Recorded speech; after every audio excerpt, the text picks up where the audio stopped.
Mūsu nākamais runātājs mūsu šī gada tehnoloģija konferencē Cits kosmos ir Ivars Bahmanis, kurš ir dizaina un tehnoloģiju skolotājs Jelgavas tehnoloģiju vidusskolā. Un tostarp bez visa cita viņam arī pieder ideja par energoefektīvu sacensību rīkošanu, kas atkal ir interesants stāsts šī prozaiskā iemesla pēc, kā savulaik radio vienu raidījumu piesakot, tika teikts, sākumā likās, bet beigās izrādījās. Skaidrs, ka realizēt kaut kādu tādu veidu sapni, nākas saprast, ka akmeņu ceļā ir vairāk, kāja mēdz aizķerties arī tajās vietās, kur likās, ka būs ārkārtīgi gludi. Ivar, tavs stāsts šodien ir mūsu auditorijā, lūdzu. Paldies. Tātad, es esmu Ivars no Jelgavas tehnoloģiju vidusskolas. Šodien pastāstīšu par jauniešiem, par jauniešu iespējām, par savu redzējumu tajā visā un galā nonāksim ar līdz energoefektivitātes sacensībām. Tad sākšu ar savu pieredzi. Tad esmu aktīvi darbojies apkārt Latvijā visās pieejamajās jauniešu darbošanās aktivitātēs ar jauniešiem, ar jauniešu grupām. Pirmais izstāstīšu tad prieks par JAL Junior Achievement Latvija, tad piedāvātām iespējām, konkursiem, kā piemēram tīpaši aktīvi izpausties, ir skolēnu mācību uzņēmumi, kuros jaunieši iemācās ļoti daudz lietas, attīstās, mācās pārdot, sadarbojās savā starpā un gūst ļoti lielu pieredzi. Tālāk noteikti mana pieredze ir LEGO robotikā. Mēs ar skolēniem būvējam robotus, gan parastus robotus, gan sacensību robotus, sumo robotus, līnijas sekotājus. Ļoti jauniešiem patīk būvēt šos te brīvā stila robotus un arī dažādas automatizācijas sistēmas.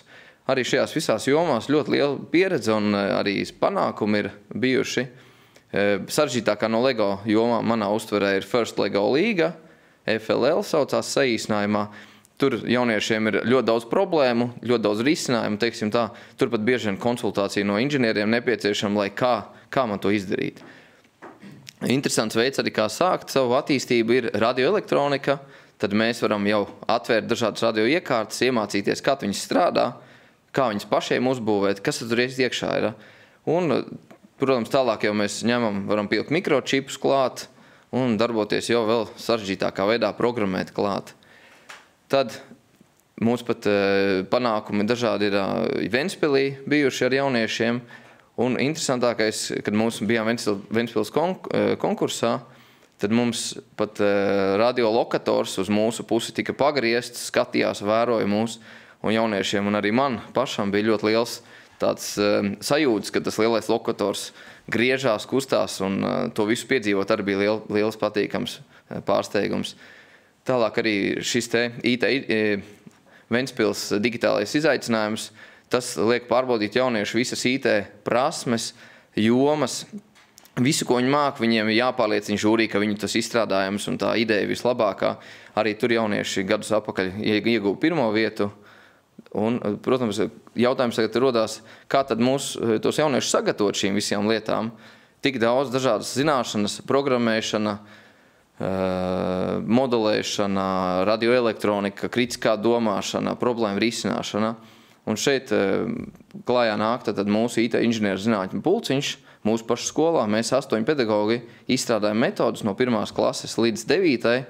Veidojam savas tēmas, savas programmas, lai jauniešus attīstītu un varētu viņi šādos pulciņos, šādos konkursos piedalīties, sasniegt labus rezultātus. Un tad šī ir tā mana pieredze. Ar jauniešiem esam guvuši, gan arī visur esam guvuši ļoti labas vietas, pateiksim tā pirmās vietas. Un tad es tādu izvirzu šobrīd tādu, neteiksim hipotēzi, bet savu redzējumu par izglītību. Mans uzskats, ka izglītība ir tāda apaļa lieta, ļoti laba lieta, bet viņai pietrūkst zobu. Zobi mums nepieciešami, lai iekļautos sabiedrībā, viss tas mehānismam ir jāgriežās kopā, un jūs tur apaļi griezīsies, tad nekas nenotiksies. Un tad tie zobi varētu būt dažādi. Arī mūsu pašu sacensībās, kuras mēs izstrādājam, ļoti nepieciešama ir konkurence. Tad mums ir dažādas mašīnas, dažādas konkurences. Kāds konkurē vairāk ar programmu tādu variantu. Cits konkurē ar efektīvākiem motoriem, efektīvākām riepām, mazāku bērzi, labāku aerodinamiku. Un šādā veidā mēs attīstam konkurences dažādās jomās. Sadarbība Un šeit atkal jāskatās tāds balans starp konkurenci un sadarbību. Pulciņā nāk ļoti daudz jauniešu, katrs būvē savu mašīnu, bet bez sadarbības viņi nevar. Viens ir paņēmis tagad skrūvmašīnu un lēnām skrūvē. Un tā sadarbība veidojas tajā, ka tas maziņais lēnām skrūvē, lielais skatās, viņš varētu palīdzēt ātrāk tikt galā ar to, pienāk, palīdz, sadarbojās. Tas mazais redz, kad varēja savādāk turēt to skrūvmašīnu, darboties. Un tā sadarbība izpaužās visās jomās. Tā pašā laikā tur ir konkurence un vienlaicīgi arī sadarbība. Intelektuālais īpašums, tātad, ja mēs izdomājam kaut ko ļoti labu un negribam rādīt, tad mēs strādājam pie šīs lietas, arī apzināmies, ka tas arī nākotnē mums šis intelektuālais īpašums būs jāsargā, lai mēs varētu attīstīties gan valstiskā līmenī, gan arī paši savus izstrādājumus izdarīt labāk. Tirdzniecība, bez tās nekur, gan iekšēji, gan ārēji tirdzniecība, gan tu esi vienā brīdī kā klients, gan kā pārdevējs. Un tehnoloģijas, tā, man liekas, ir mūsu tāds ļoti aktīva lieta. Mēs mācāmies visa veida tehnoloģijas, kas vien iespējams, principā, ko vien var iedomāties šobrīd. 3D printeri, skeneri, modelēšana, simulācijas. Es pat nevaru nosaukt viņas visas, bet ļoti svarīgi viņas iemācīties zināt un vismaz prast minimāli viņas lietot. Un tas no 4. klases mums tiek attīstīts, it īpaši šajā energoefektivitātes sacensībās. Ekonomika, tad ekonomika mums ir jāstimulē. Un kā mums viņu stimulēt, tad ar izglītību noteikti attīstīt kārtīgus prātus, darbīgus cilvēkus, kas to visu darīs. Bez ētikas, ētika visur nepieciešama, valodas ētika, izturēšanās ētika, attieksmes ētika. Bez stāsta par ētiku ar mums ļoti daudz notiekās.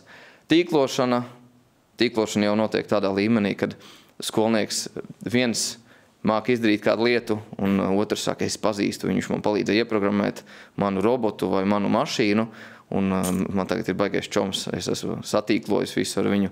Biznesa attīstība, izaugsme, praktiskās iemaņas, tas ir tieši tas, ko mēs visvairāk darām. Iemācāmies no sākuma, ja esam mazi, strādājam ar koku, jo to mēs varam zāģēt turpt bez problēmām, paaugamies nedaudz lielākā klasē, strādājam jau ar metālu, strādājam ar alumīnijiem, un tas augstskolas līmenī ar alumīnijiem strādājam un dažādiem citiem materiāliem, kā piemēram kompozīts. Problēma risināšana, tā ir ļoti liels, spēcīgs zobiņš tajā zobratā. Un kas tad būs tā vertikālā sadarbība?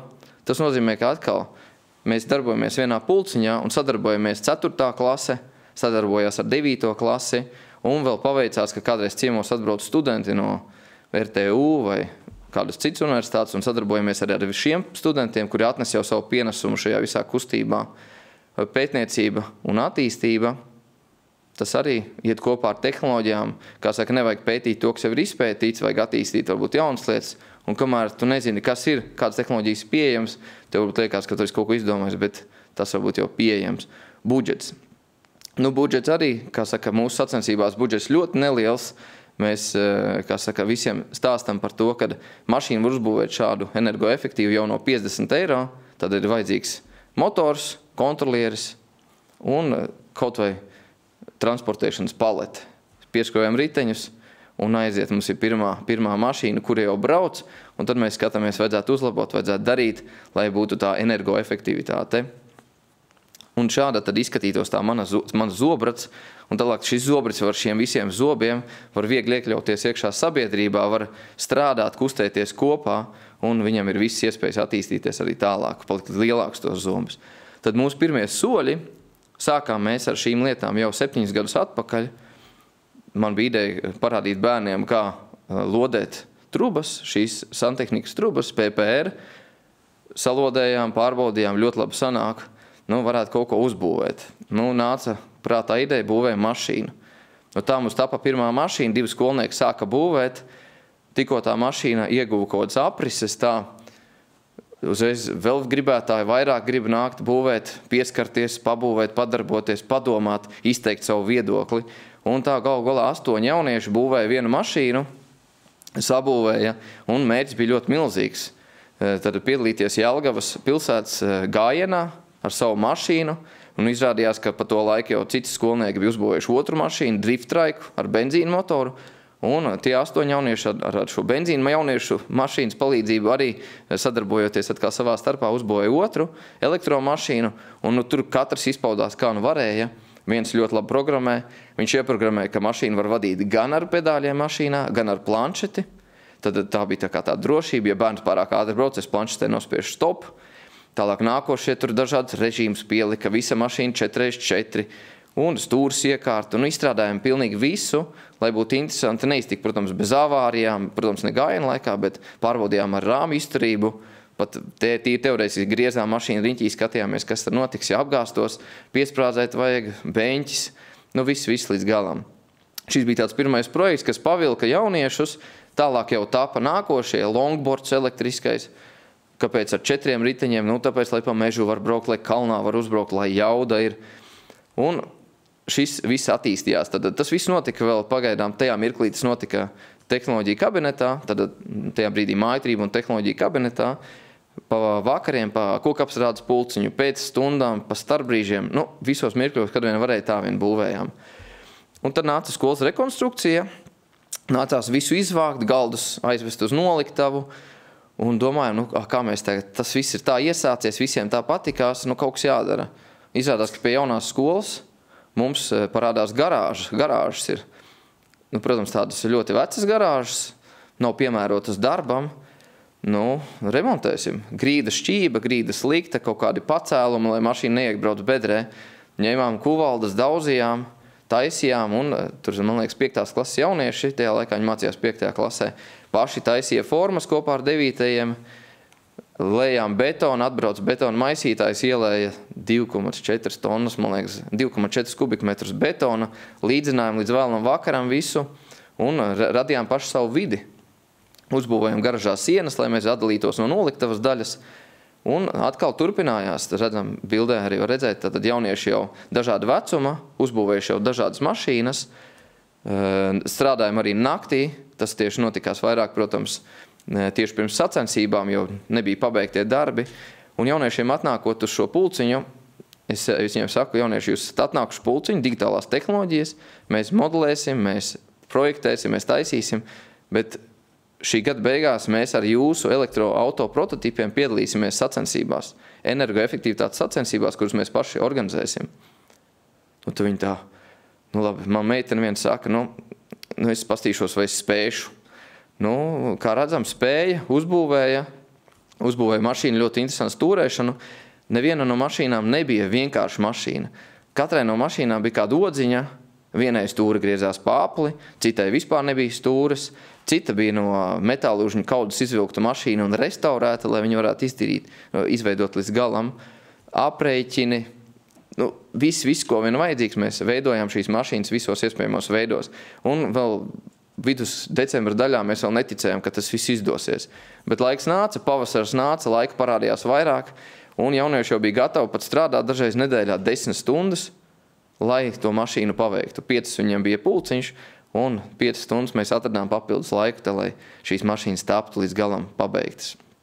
Un, protams, visu laiku papildus nāca arī darbi, garažā kaut kas jāsakārto, garažā atved mums materiāls, kaut kādus riteņus atved, velosipēda detaļas, mēs viņus sašķirojam, saliekam, lai visu laiku būtu iespēja ņemt materiālus. Un tā interesantākā pieredze ar šajā lietā ir, es apstaigāju pa garažu, pastos meitenei mašīna bez stūres, tur ar kājām jāstūrē. Nu, kā viņi nostiprinās kājas, lai neieiet tajos riteņos? Es tā, piemetu aci vienai detaļai, ko viņi varētu sagriezt un uztaisīt. Es saku, ej, garažā pa palauktiem meklē, nu, kā tu tos kājas nostiprinās, lai nebūtu droši braukt? Nu, viņa staigā pa to garažu, pēc brīža saka, skolotāji, mēs varētu šito paņemt, pārgriezt un pieskrūvēt. Nu, man bija prieks, es izdomāju tieši to pašu, ko viņi izdomāja. Tā kā tāds rezultāts un mana skatījuma sakrit ar viņas skatījumu. Un pienāca tātad sacensību laiks. Sacensībās tātad mūsu galvenais mērķis nav sacensties, braukt, bet mērķis ir tātad iemācīties, būvēt, pārbaudīt un atkal attīstīt tālāk šīs lietas. Šajā gadā pēc sacensībām mēs jau strādājam pie aerodinamikas, plānojam, skaitļojam, arī aerodinamikā skatāmies koeficientus, modelējam modeļus, jo mums aerotuneļa nav pašiem pieejams, bet mēs izmantojam simulātoru, bet simulātoru vajag 3D modeli. Un sacensības norisēja ļoti jauki un ļoti labi. Un Sacensību laikā arī radās dažādas problēmas, kuru ļoti prieks bija liels, kad vecāki, kuri bija iesaistījušies jau būtniecības procesā, piemēram, atskrūvējam vaļā disku un noskrūvējam no bremžu disku un saprotam, ka skrūvas nolūzušas iekšā.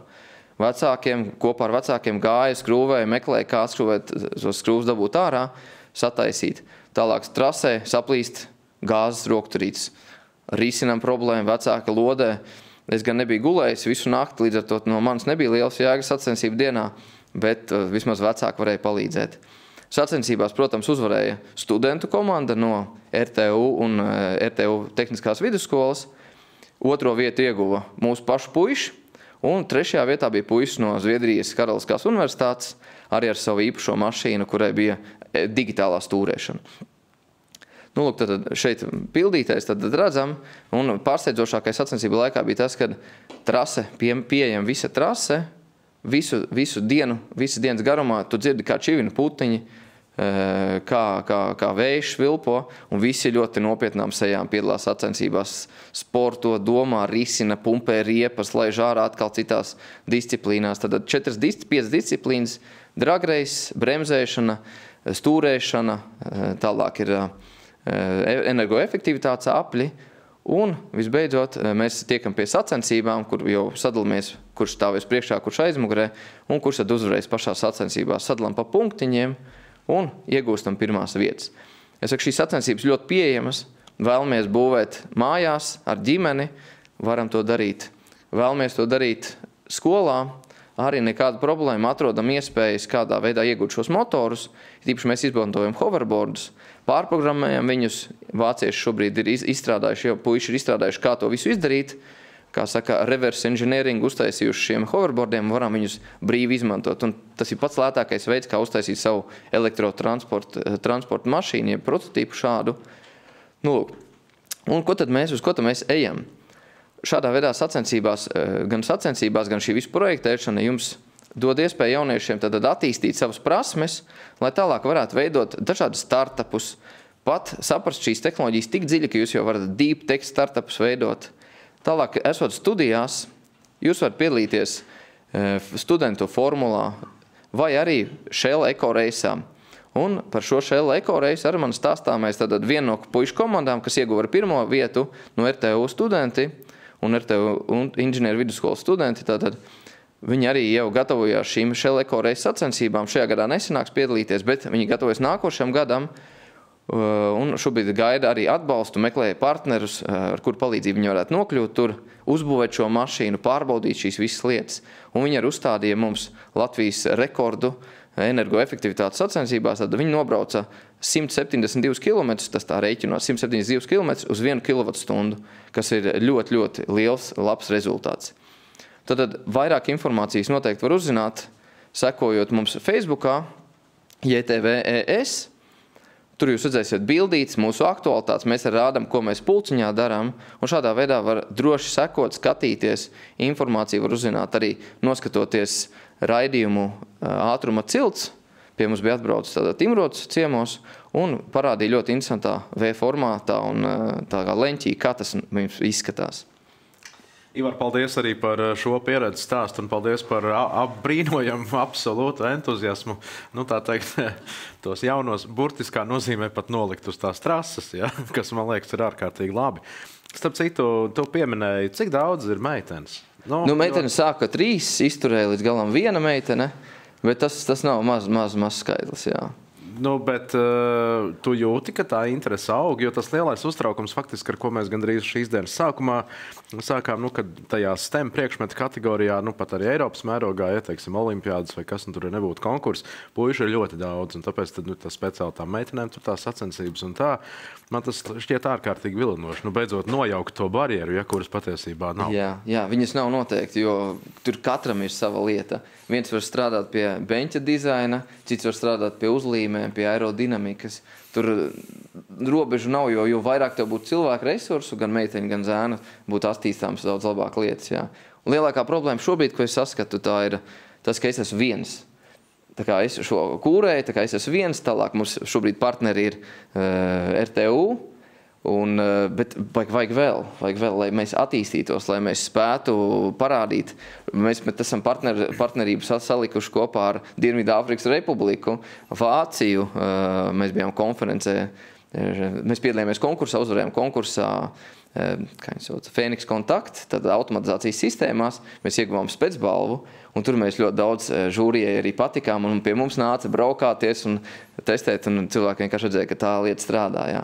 Tajā iekāptajā mašīnā tas ir fantastiski. Es esmu izbraucis gan ar visām, pat ar mazo bērnu mašīnām, kuras spēja pavilkt man uz priekšu. Jā. Ivars Bahmanis, dāmas un kungi no Jelgavas Tehnoloģiju vidusskolas, paldies par atvēlēto laiku mūsu šīs dienas konferencē.